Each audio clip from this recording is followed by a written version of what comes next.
Thank you so much. Good evening, everyone. Good evening, and welcome to EOF. Thank you for having me here today.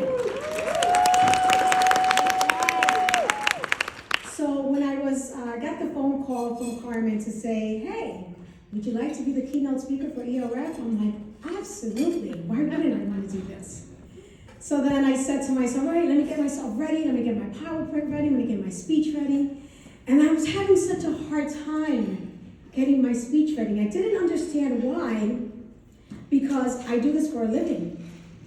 I speak all the time. I love speaking. I can't stop speaking. And I prepare others, and I'm a trainer as well. And I couldn't understand what was it. What was it? I was like, Betty, you do this for a living. What is going on here? And then it dawned on me, and it hit me at that moment. This event is different. This audience is different. And that is because this audience is special. Because back in April of 1995, I was sitting in this audience, getting ready to get an award for leadership. And that's what I said. There it is. Betty, be yourself. You're always telling everybody to be authentic, to be themselves. So I said, well, that's what I'm going to do here today. So I want to take you back to a little bit of the story here. When I was getting the award here in April 1995, and there was a keynote speaker, and don't ask me what she said or what he said or what they said, I can't remember. All I remember was, oh my goodness, Betty, you're graduating in a couple weeks. And I say this because I'm going to bring you back. On September 23rd of 1987, I found out that I was pregnant. I was 14 years old, turning to be 15. And I didn't tell my mom. I needed to tell my mom, but I wasn't ready. But September comes around, October comes around, November comes around. Now I have to tell my mom that I'm pregnant because November is my birthday. And I really wanted some Adidas with fat laces. Because, Run DMC was in then. And I wanted those fat laces with my Adidas. But how am I going to tell this to my mom? That I wanted some Adidas and that I'm also 3 months pregnant. So, being Boricua, Puerto Ricans, and I don't know if any Puerto Ricans are here. Yes, woo, yes. I walked over to the kitchen. It wasn't, it was a small apartment, so we just walked right over. And my mom is there, being my mom, an amazing, beautiful soul that she is. Listening to her salsa, I still remember that song. And I'm not a singer, but I'm going to try to sing a little bit of it. It's like, tú me hiciste brujería, bruja. We know that's a very famous song. Yes, as she was making her arroz con gandules, her chuletas, pork chops, rice and peas. I said, Mom, I have something to tell you. And she said, mija, avanza. Oh, honey, hurry up. I said, Mom, I'm pregnant. The music stops, the dancing stops. And she turns around and looks at me, and she goes, are you serious? And I said, yes, Mom, I'm pregnant. She goes, you can't be pregnant. I send you to school every day. You're a virgin. And I put my head down. And I said, Mom, I'm sorry, but I'm pregnant. And she just looked at me, nice and calm, no yelling, no screaming, no crying. And she said, what do you want to do? I said, I want to keep this baby. And she said, okay. Then you keep this baby, and you finish high school, and you go to college. And you do everything in your power to succeed me, to make sure that you do more than what I have. My mom only finished her 7th grade. Coming to this country when she was 16 years old, had to stop working to feed her family. I say that because I am a researcher. I love statistics. I love reading stuff and knowing stuff. And as you can see here, teenagers having children under 17 years old is a 2% chance of getting a 4-year graduate degree. From the ages of 17 to 19 is 2%. And I say that because I decided a long time ago that I wasn't going to let statistics or others tell me how I'm going to live my life. The naysayers, how we call them haters, would tell my mom that I would never amount to anything, that I would get pregnant again before the age of 18, that I will be in welfare for the rest of my life, and that I will not do anything with my life. And I wanted to let my mom know that they were wrong, but statistics show everything else. So I'm going to walk you through my journey. That is me, the far right over there. At 15 years old, I had this shirt that says "Baby on Board" when I was 8 months pregnant, as though no one else would know that there was a baby on board. I guess that was the thing back in 1987, 88. Maybe, I don't know, I'm not sure. When my son graduated kindergarten, I was here at William Paterson. And I want to tell you about William Paterson. And I'm not going to try to look at Carmen Ortiz because then she's going to make me cry. Because I see your tears already. I did not take my SATs. I was not a perfect student. I was a young mother. I missed a lot of days of school. But there was a school that wanted to give me a chance, and that was William Paterson University. EOF said, "We have a summer program, come in." I met with the president, I met with Carmen, I met with Anna Klaas, who was there back then.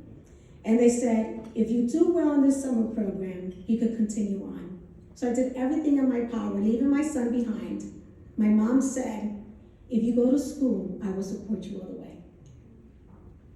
So I started my journey here at William Paterson University, when many told me that I would not. I was happy to graduate in May of 1995, the political science communication minor. From there, I knew at that moment that I was going to be a lifetime learner. 1996, I attended Fairleigh Dickinson University and got my certificate in paralegal studies, where I worked for the top law firms and learned criminal paralegal and family law, which worked out for me because in 2002, I had the opportunity to apply to the Department of Children and Families. And when my cousin said, I am saving children, I said, I want to save children as well. Yes, you do that, but it's a little bit more of case management than there is saving children. I have been there now going on 22 years at the Department of Children and Families. And I say this because take every opportunity that comes with you. Let me tell you what DCF was able to do for me. And as I said, things were not given to me. I went always knocking on those doors, and not all doors opened up for me, but I opened the ones that could. They paid for me to go to Montclair State University to get a child advocacy certificate. From there, I ranked up, went from an intake worker all the way to a supervisor.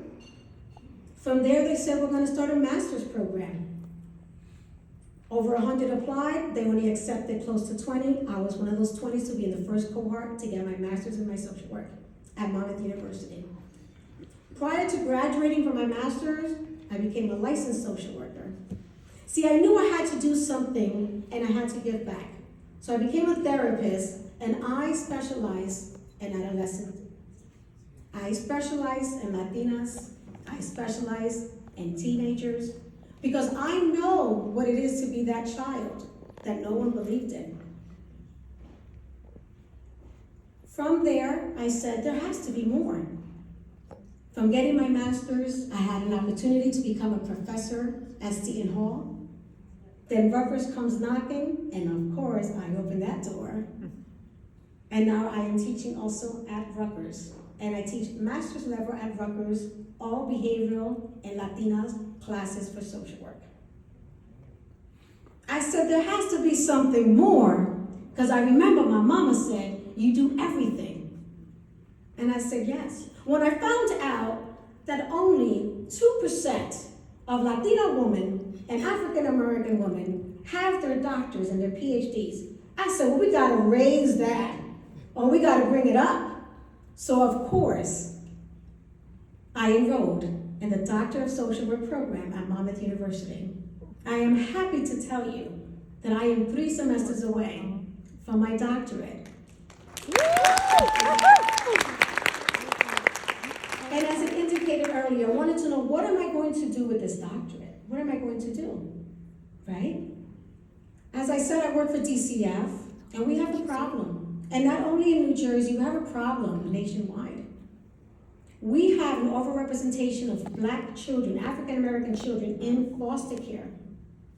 And guess what state has the most?